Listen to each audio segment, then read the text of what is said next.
Welcome to the Women Abroad podcast. I'm your host, Lizet Esquivel.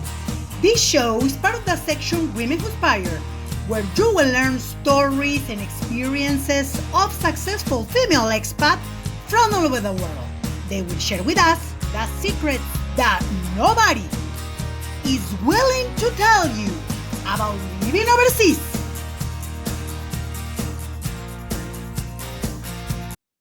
Okay, welcome to another episode of Women Abroad. My name is Lizi Oceransky, global editor on Welum.com in the section Women Who Inspire. And today we're going to travel one of my favorite countries around the world, that is the United States. And we're going to talk about San Diego. And we have a very special guest today. Her name is Lizi Oceransky. She owns an international coaching and consulting practice focused on supporting her clients to find and redefine their life purpose, offering opportunities for transformation and growth. Lizi has over 20 years of experience working with multicultural individuals, teams, and organizations. She's a certified facilitator for Dare to Lead, Dr. Brené Brown skill-based program for courage building for organizations.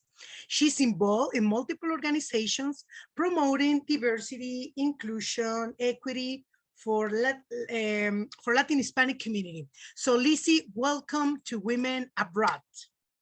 Thank you, Lizette. Thank you for having me. Well, it's a pleasure to have you here today to talk about how the life is in San Diego. It's a beautiful place in California, in the United States. So tell us your story. Why did you move to San Diego? Well, we moved here 6 months ago because of my husband's job. San Diego was always in my radar because I love California. We lived 16 years in the Bay Area and I like to come visit San Diego.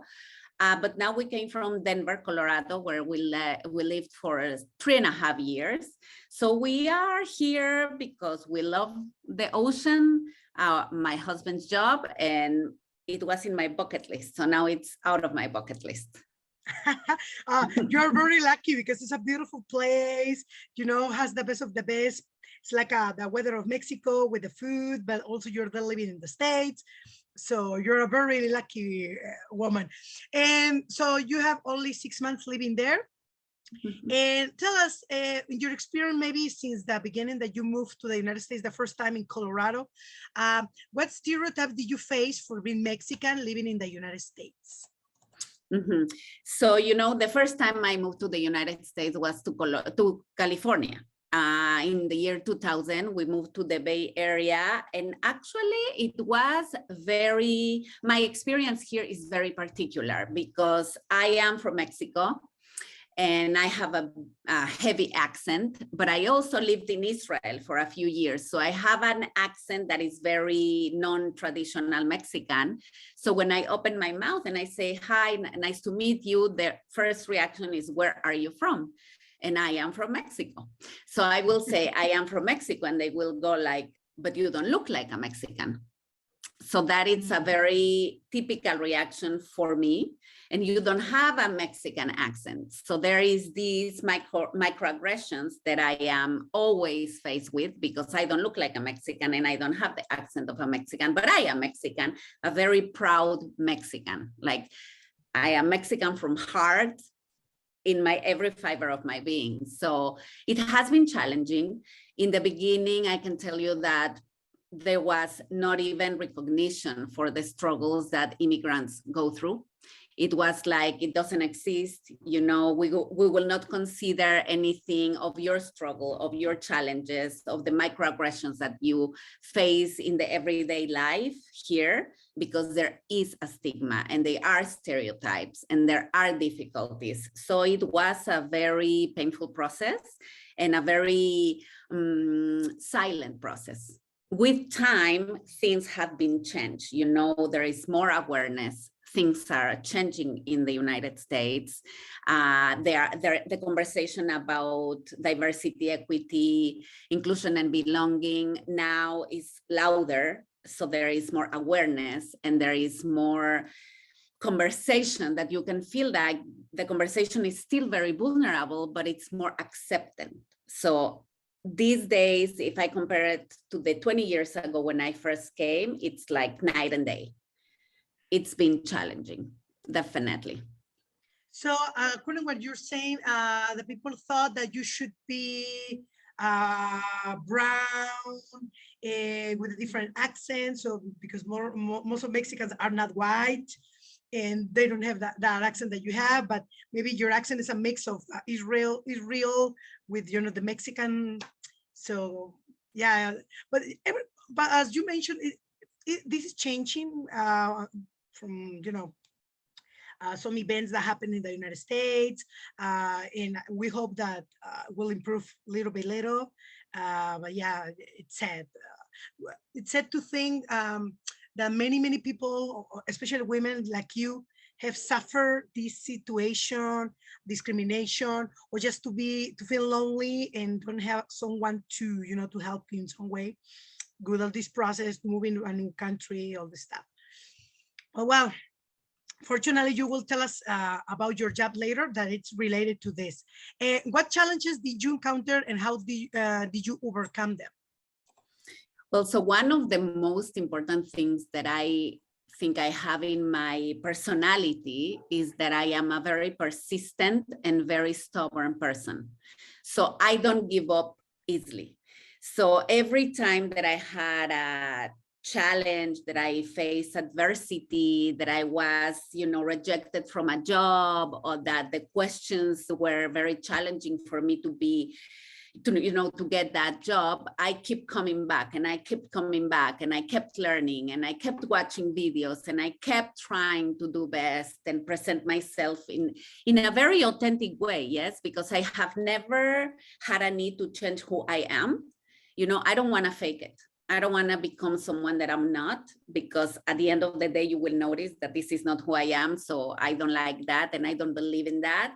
So I've been very, very focused on my goals. I've been very intentional about what is that I want to do. Many times, for example, in the Bay Area, I used to have a job in which I knew I was getting paid very low salary, and my boss knew that she's paying me different because I am an immigrant.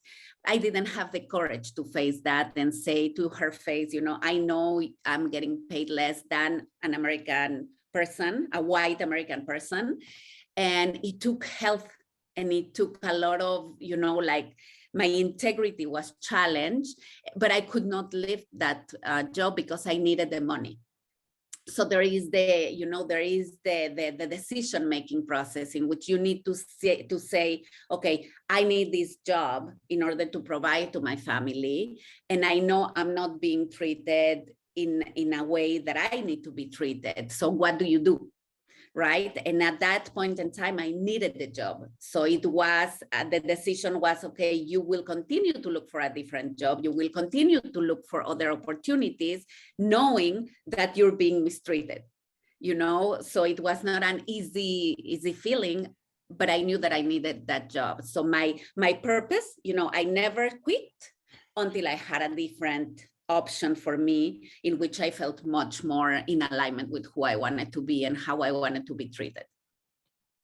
Yeah, but at least you see the positive side and accept your reality and work on to change that reality instead of, you know, have this resistance that, oh, I have to live that like that, poor of me. You know, some people take this victim side. And in your case, you just to work and do your best until you change your reality. So good for you in the case. And now tell us a little bit about your job. You're an entrepreneur. You own a coaching and consulting business. Tell us more about your job, because, you know, there are a lot of people who are nowadays, I don't know why, but nowadays there are coaches. I'm a coach. And sometimes it's very difficult to find a difference or to add value to the clients, you know. So tell us more about your business and how you are different than other coaches, please. Okay, so my career started when I was very young. I was, I believe, like 11, 12 years old, and I knew I wanted to be a therapist and work with people. So when I graduated high school and I moved to Israel, I did my bachelor's in special education, then my master's in counseling, and then we moved to the United States where I didn't have a visa to work first. And second, if I wanted to be a counselor, I needed to go back to school, you know, do 3,000 hours of supervised counseling and make, you know, apply to an exam and then see if I pass the exam, and all this cost money, and all this I need to pay for my supervision, for the study, for everything. And I could not afford that. So, and I also felt like I already did this, you know, I've been there. I already did my supervisions. I already paid, and I don't want to do that. So what happened is that I started going to a coach. And while I was in the coaching process, my coach told me, Lissie, have you ever considered coaching for you as a profession? And I said, no. Long story short, I became a coach. I went to the school CTI. I became a coach. I became a certified coach. And what I decided to focus my work on, it's on women in relocation or expat process, what I call transitioning, right? My specialty is it's in transitions. So because I've done that, I've been there, and I know how much energy, time, emotions, thoughts, behaviors we need to be aware of when we do these transitions. Even if I came to the United States because of my job, that was not my case, yes, and it was because of my husband's, there is a transformation in the family. There is a transformation in you. You need to reinvent yourself, especially with, you know, professions that you cannot continue to do here. So suddenly you lose your identity, and you need to redefine your identity. You need to decide, do I want to go back to the profession that I used to have in my country, or do I want to, you know, discover another gifts that I have? And women in this space, we get very lonely. We get very isolated. We get to be defined by our kids, our husbands, you know, suddenly we become the wife of, the mother of, and we lose who we are. And for me, that was a no-no. This is not gonna happen. I'm gonna be there to support women that are really, really looking to embody who they are, to embrace who they are, and to continue to live their best life, even if it's in a different country. So I'm very blessed to have had that personalized experience that allowed me to say, I know, because all the transitions that I have gone through, what are the resources that I needed to become where I am today? I know what is that I need to do in order to support my clients. So what makes me unique, what makes my practice special is I come with a lot of curiosity. I am a very curious person. I'm empathetic. I try to listen to the things that you say and the things that you don't say, and I help you to integrate them. And the multicultural background that I have, in combination with the eclectic, diverse background that I have, not just personally, but also professionally.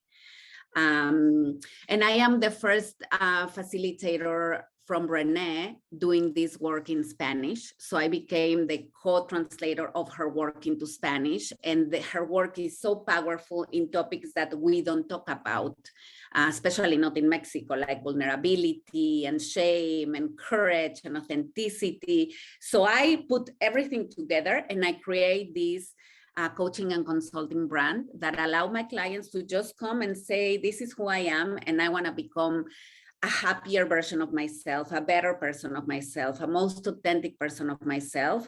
Could you help me? And I will be there. Okay, so it's very obvious that you have, I see two amazing things here. One is that you're focused on women, but in transition, you know, and women who are moving to another country. Most of the times, based on my experience, people move for love, is number one, and number two, for a work.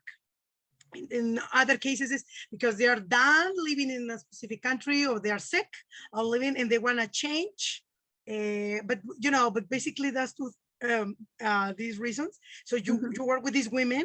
That is amazing. And the other is that you took the certification with Brené. That she's huge, very famous. And for example, I know that in Spanish, as you mentioned, the information is always in English, no information in Spanish. So in your case, so you study with her, and you can communicate and you explain or work to work with the clients with the same knowledge that you learn studying in their courses, right? In her courses. Okay, yeah. Yeah, so what I did, and to be specific, when I was in the training as a facilitator, I had an aha moment. And in that moment, I opened up something in my heart that it was clear that coming back home, I'm gonna quit my job and I'm gonna devote my life to the Latino community and give them the opportunity to go through this curriculum, because a lot of the people don't have the money to do this, to afford to participate in these kind of trainings. So I called Brené's office and I asked permission to translate the curriculum. And I was given the permission, so I did it and I started working on that. And then with another Mexican girl, we co-translated the curriculum. So now there is an official version of the curriculum in Spanish. So everything we do, Daring Greatly, Rising Strong, and Dare to Lead, is available to the community in Spanish with the cultural appropriation adjustments needed so you can understand. So someone in Argentina, someone in Spain, because it's a cultural... In Latin America, because the reality or the context of the people in the United States is totally different than in Latin America. And sometimes this is what happens with the courses, as you mentioned. Okay, you imagine that even you can have the money, but it doesn't make sense for you because you don't live that reality, the experiences, even the language, even if you speak the language, it's not the same. So that is a great opportunity for the Hispanic community to work with you and have all this knowledge. And for example, do you organize courses? For example, I don't want to take the coaching service, but I want to attend one of your courses. Do you offer courses often about the Brené program? Yes, I have always, we call it workshops that are limited to 12 people.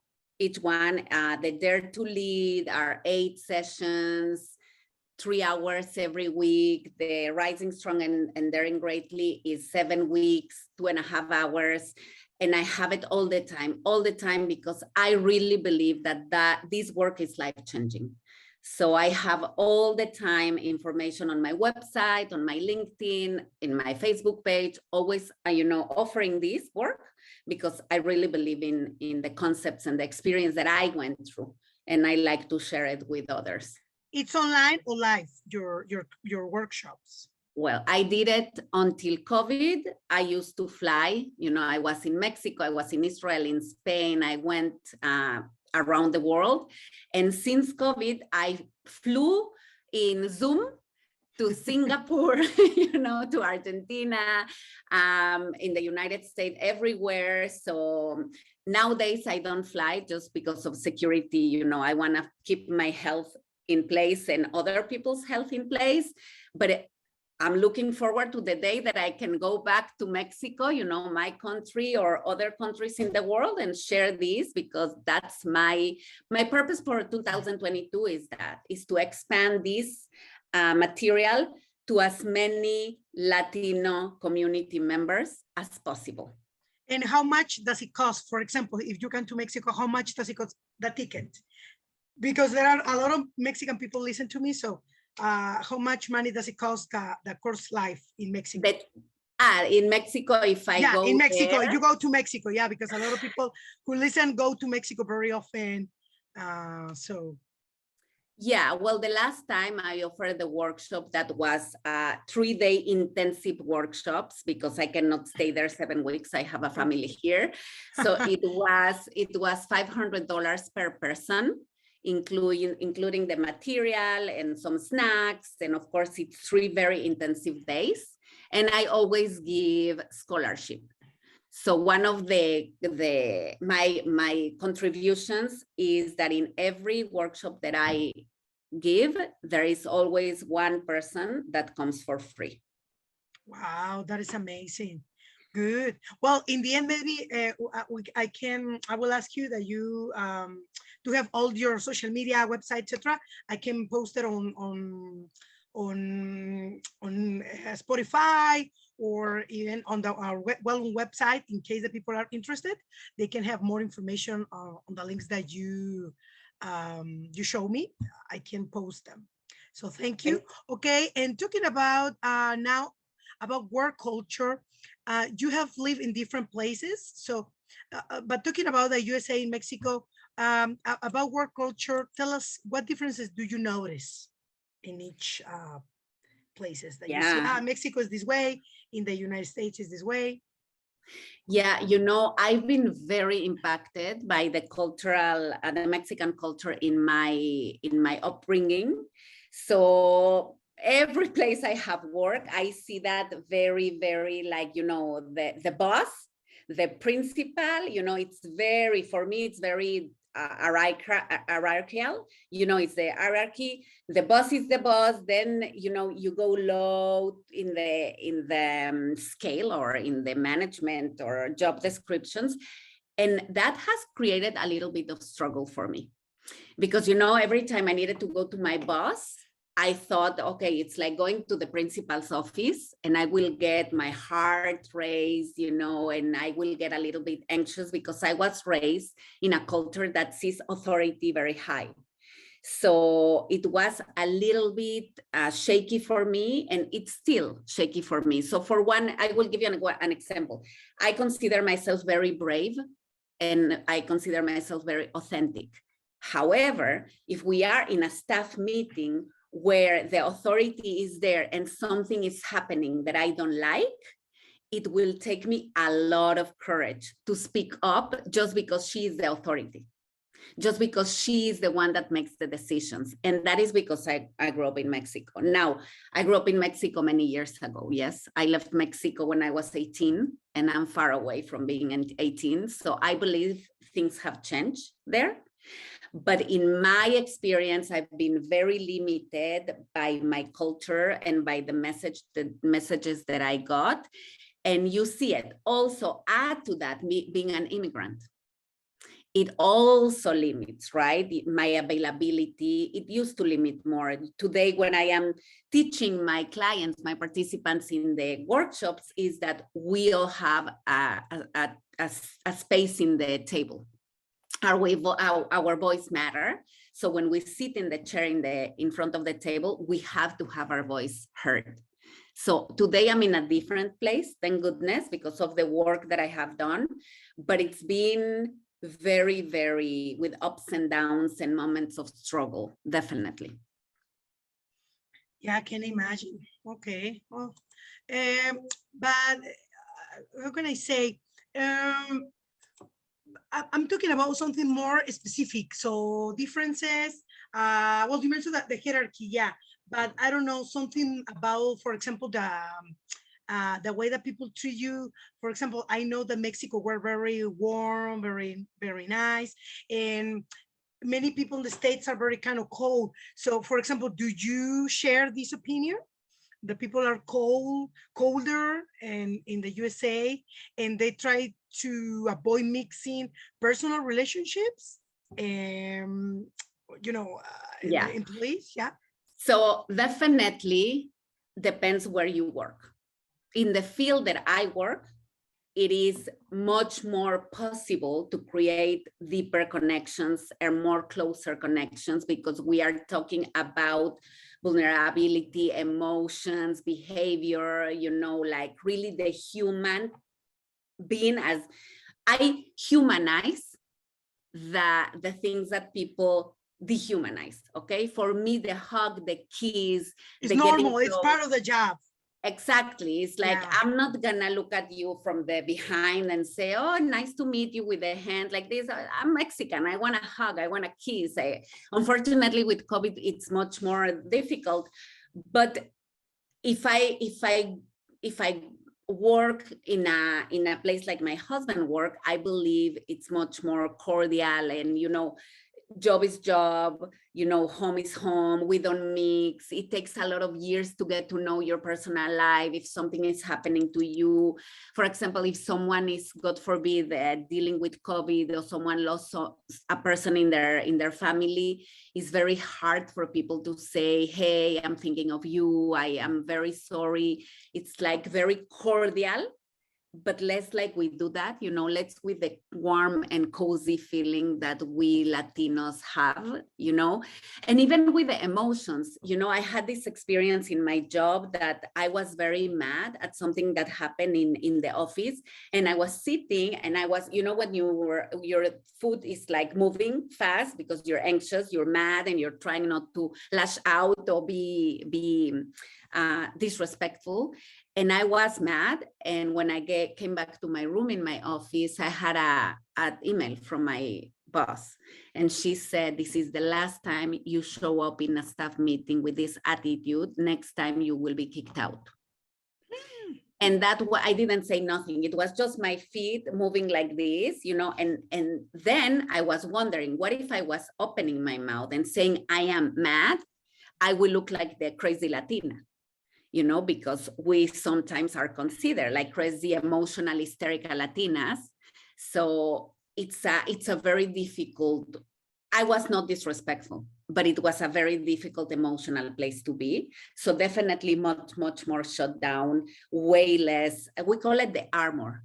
People put up the armor so they don't present emotion. And because I don't know how to do that, you will see when I'm happy, you see I'm happy. When I am, alive, you see it's a very authentic way of living. And I don't want to shut down these emotions, Yeah. Fortunately, yeah, this is cultural because they are very used to do that, to cover the emotion, the poker face, and for Latinos, it's very, very difficult. So yeah, it can be challenging for some people to work in American environment. So complicated. And do you think that the USA, particularly talking about the city of San Diego, is a place where there is diversity, inclusion? Again, I haven't been here long enough to tell you. I know there is a very big Latino community. And I know that, you can go to places and you hear a lot of Spanish, and you hear a lot of people speaking and behaving like Latinos, but they are surrounded with Latinos. My experience everywhere I've lived is that Israelis live more with Israelis, Latino lives more with Latino, European live more with, we have this need to belong and be connected to people like us, like get us. So it's way easier to communicate with someone that will get me. They will see that I'm happy or I'm celebrating the Independence Day of Mexico, the revolution, whatever it is, and they will understand, right? Or there is a celebration of life, and they will understand the traditions. So I have not seen so much inclusion.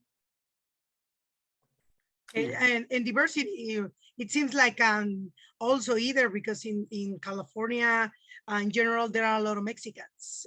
There are regions, maybe for the nature of the place, it's not so obvious the diversity as in New York, that you can find people from all over the world, maybe in California. Because based on my experience, I have been in California for vacation several times, and most of the community there, it's Mexican.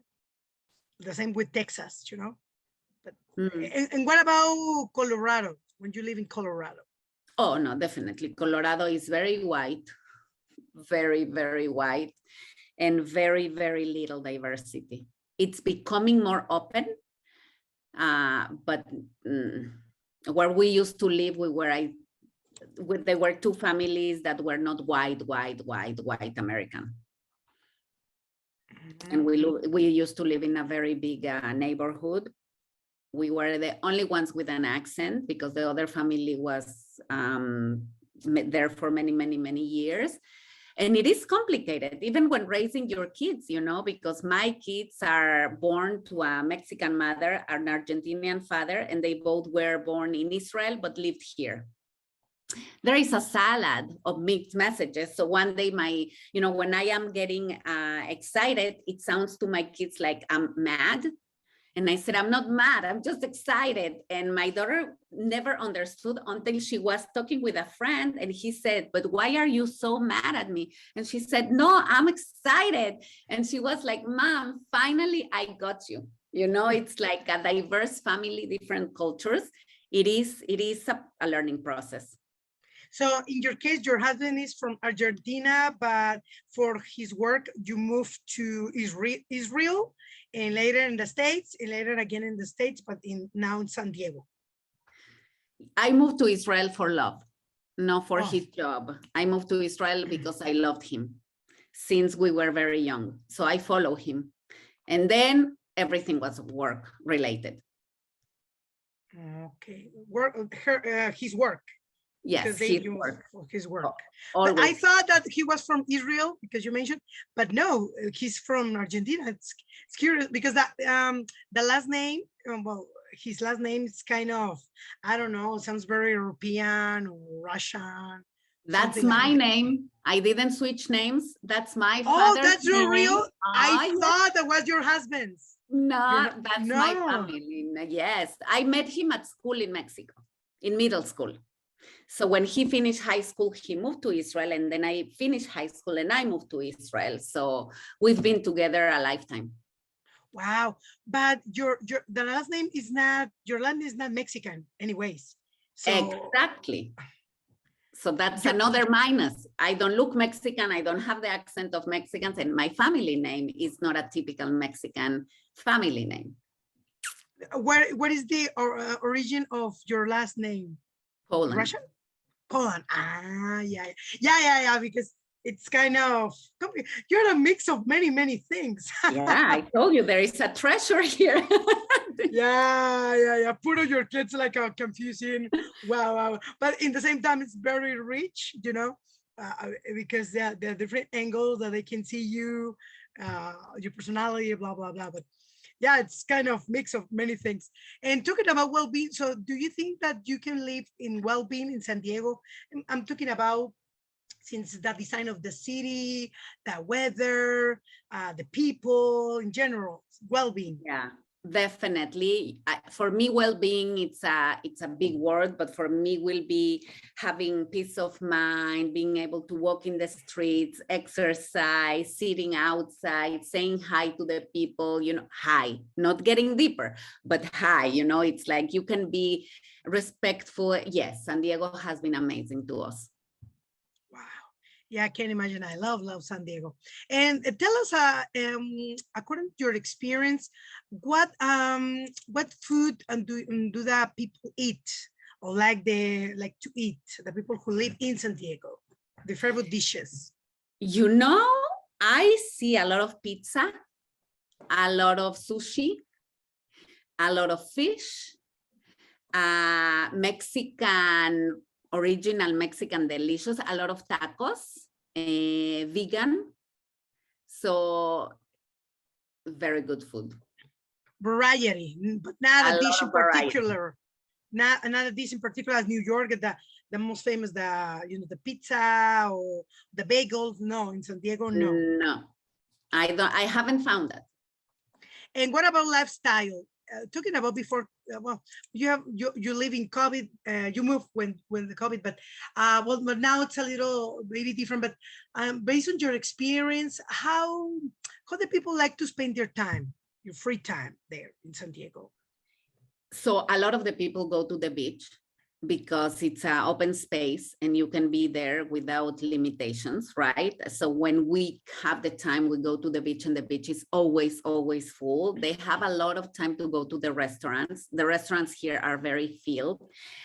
again, you said that very, very wisely. Moving to a different state or a different country during COVID, it's absolutely a different experience. We have moved many times and in life, and moving in COVID has been very, very different. Not difficult or easier, it's just different because the availability to meet with people, the ability to make connections, the availability to discover places is very limited. You know, the doctors, when you want to go to the doctor, you have to wait for January 1st, you need to wait to February 27 to have an appointment in a dermatologist, and it's because of COVID. So everything is very different. And I have felt that since the first day we moved. Yeah, very complicated situation around the world. And yeah, it's not the same. Our lives are not the same. But so the people love the beach, but I don't know if they enjoy going to the museums or another activities besides of the beach, no? So I've been in some places with my son that came to San Diego. He doesn't live in San Diego, and we went, but it was not very crowded. Some of the museums we tried to go, people are very much outdoors. And again, I've been here just 6 months and it's winter here. It's not like a winter like in Colorado. Yes, of course, no. But it's cold in difference to what happens here in the summer. See, yeah, but it's logical. Most of people who live in the on the beach enjoy a lot to go there. And any customs or traditions that you have noticed in San Diego? Maybe because you like them or don't like them? Surfing. They surf a lot of exercise. I see a lot of people walking on the streets, a lot of exercise culture, a lot. That's it. That's what I have learned from San Diego until now. And do you think it's a city, it's a safe city for women? You Yeah, know, that you can walk at night with a lot of trouble? I have walked at night with friends in downtown, around the house, in the restaurants. You know, you need to be precautious like you will be in every single town in the world in the year 2022. I don't think that there is any difference today in San Diego that there will be in Denver or in the Bay Area. No. So generally safe, but anyways, the general suggestions that don't go out very late alone or dangerous neighborhoods, all the stuff, the regular suggestions. The same way you will take care of yourself in other cities, do it here. Okay, and how expensive are the accommodations?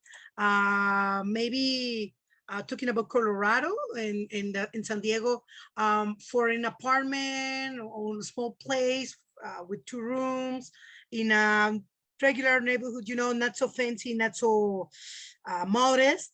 How much does it cost to pay a rent? Very expensive. San Diego became one of the most expensive states since the pandemic. You can see the increase of the payments. It's very, very, very expensive, and you don't have available options. So owners feel entitled to say, okay, you want me at my house, you need to pay a year of rent ahead of time. Oh my gosh.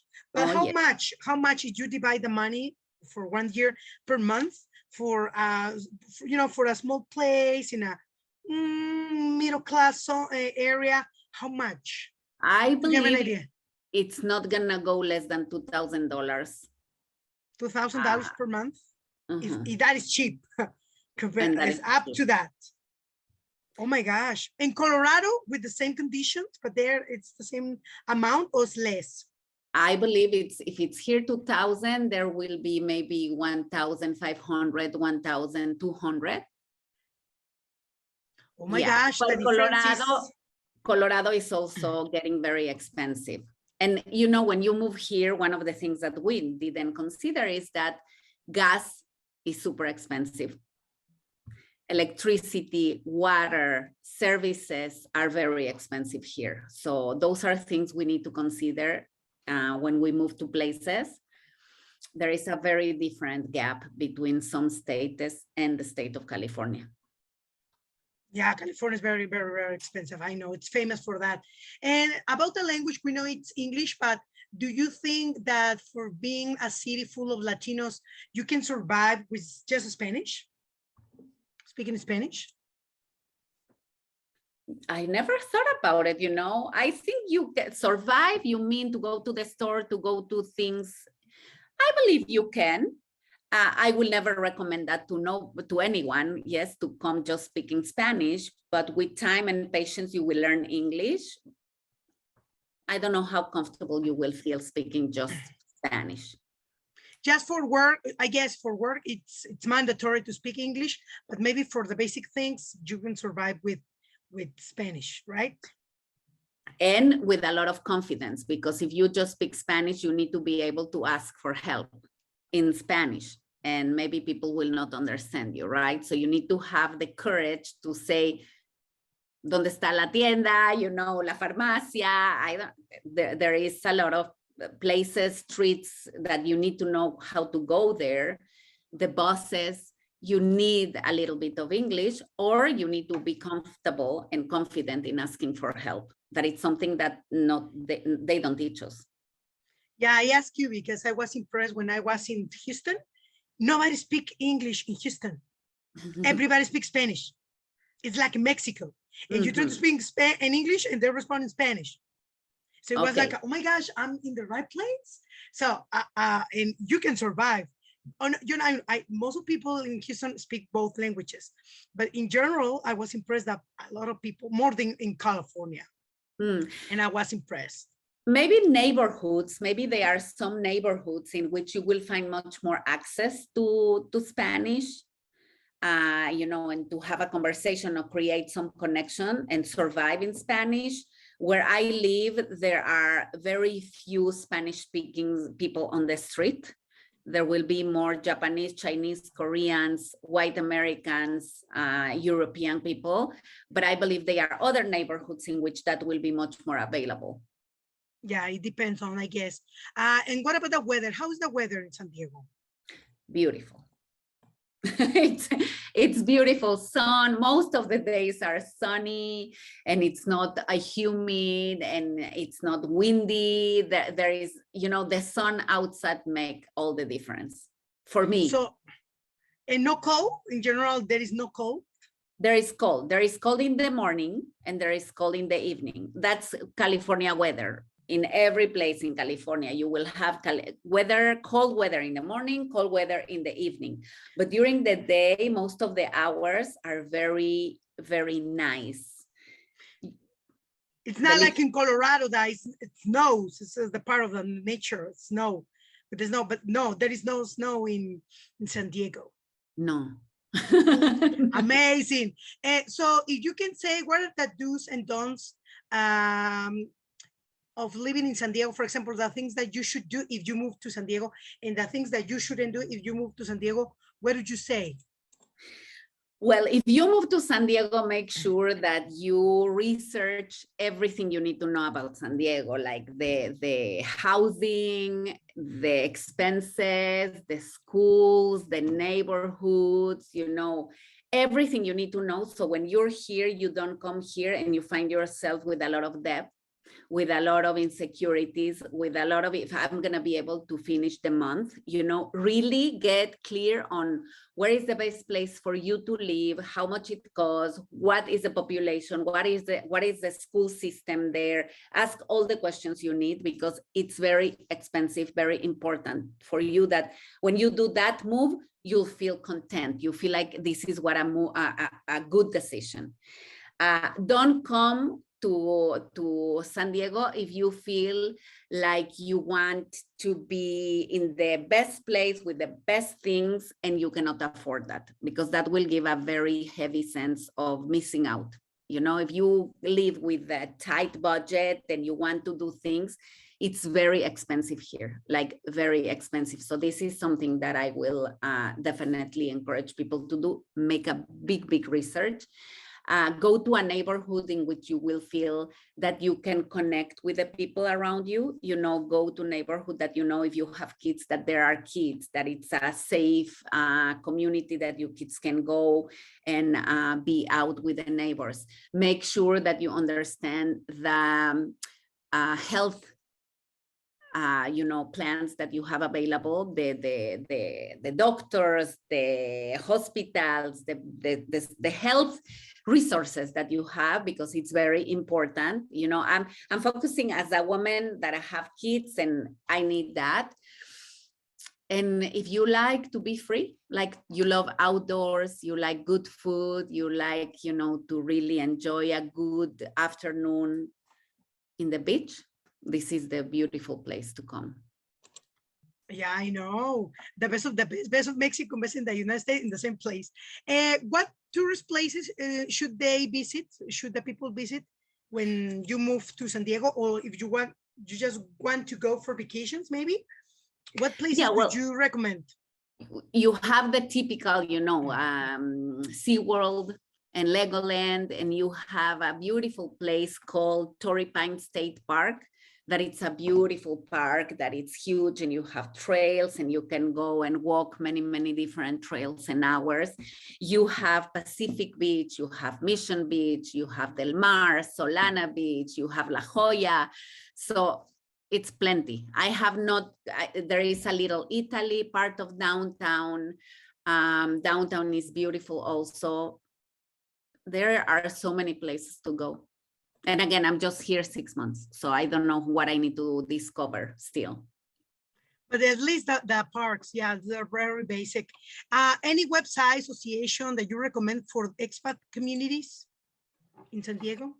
You know, every time that I look at a website for me to learn, I will go to the things that I want to learn more. So the Latino Community Association, or, you know, anything that has to do with Latino Chamber of Commerce. So I don't have a specific one, because it depends where are you coming from and what are you looking for, you know. But for me, it's very important to connect with women like-minded. So I am part of a lot of Facebook groups that from women, professional women in San Diego, Latino women in San Diego, Las Amigas de San Diego, you know, a lot of groups that speaks to me. So it's very individual for each person, what they are looking for. Okay, and for example, in your case, what is your immigration status? You're a resident, or you have permission to live, permission to work, or citizen? Yeah, so after 20 something years living in here, we finally became citizens last year. Wow. It was a long, painful process. But well, it worth it, so congratulations. What do you miss most about Mexico? Oh, first of all, I miss my friends and my family. I miss the warmth of the people. I miss going to a restaurant and being really seen. You know, people that really want to greet you and make you feel like they care for your food or your service. I miss the quality of relationships that I created there. There is something about Mexico that, again, I'm a proud Mexican forever. My heart many times is there. Yeah. Yeah, people and food, well, are the very common responses. And the last two questions: how did you manage to be competitive in the USA market? I mean, your keys to success, and the last one, the secret that nobody told you and you'd like to have known when you moved the first time to the United States. Yeah. Okay, so the first is how did I manage to be competitive? You know, it's really about, I told you in the beginning, I'm very stubborn and I don't give up. I'm very persistent. So that is what keeps me moving. Every time when I feel like, okay, this is a lot of work, and being independent and entrepreneur is like advertising, marketing, you know, hoping that the year will work out fine, that you will have enough clients, that I will have enough clients, that it will be, that I will achieve my goals that I set at the end of the year prior. And it's a constant reminder that what I am doing, I'm doing because I love, it's a choice, and I'm committed to my mission. So that is what keeps me moving forward. And what I have known before I moved is that it's not as easy as people say. You know, they say it's the country of a million opportunities, and it's, you know, just dream and you'll have it. And it sounds like it's a abracadabra, it's done. Well, it's not. And it's a lie. It's a lie. Oh my gosh. It's a lie. And it's a lie because if someone will tell me this will take time and it will take a lot of ups and downs because you're an immigrant and because you will never feel like you belong here because of your accent, your family name, your religion, your everything, you know, it's always a struggle. So there is always something that you need to face and continue to believe in yourself, to overcome. So no, it's not the country of everything happens fast and easy and fun. No, it's not Disneyland. Yeah, but in the end, you can have more opportunities maybe than Mexico, easier than Mexico in some way, to make more money or more opportunities. No? Or do you think it's almost the same? You know, I never worked in Mexico, and I'm very grateful for my opportunities here, but I have worked very, very, very hard. And it includes adjusting to cultural expectations, giving up in certain things that matter to me, rethinking how to create this. How do you express in another language what you want to have said from your heart? You know, just think this interview, we can do this in Spanish and it can be way more easy, right? And we both have some moments in which, yeah, I want to tell you in Spanish, you know, it will sound yeah. So it's a lot of things that I am grateful forever. And I need to, you asked me a very important question. That is the first time that someone asked me, what would you have, what will make your transition easier if you knew a secret? And is that it's not Disneyland. You know, Disneyland has this say that says, if you can dream it, you can do it. Yes, that's true, with a lot of hard work. Don't forget that. Never. People don't say that. Hard work. No. And dedication and a lot. So that's my experience here. Wow. Well, we're done with the interview, Lissie. Thank you very much for sharing this, your story, your experiences here with our audience in Women Abroad. Thank you very much for your time. Thank you.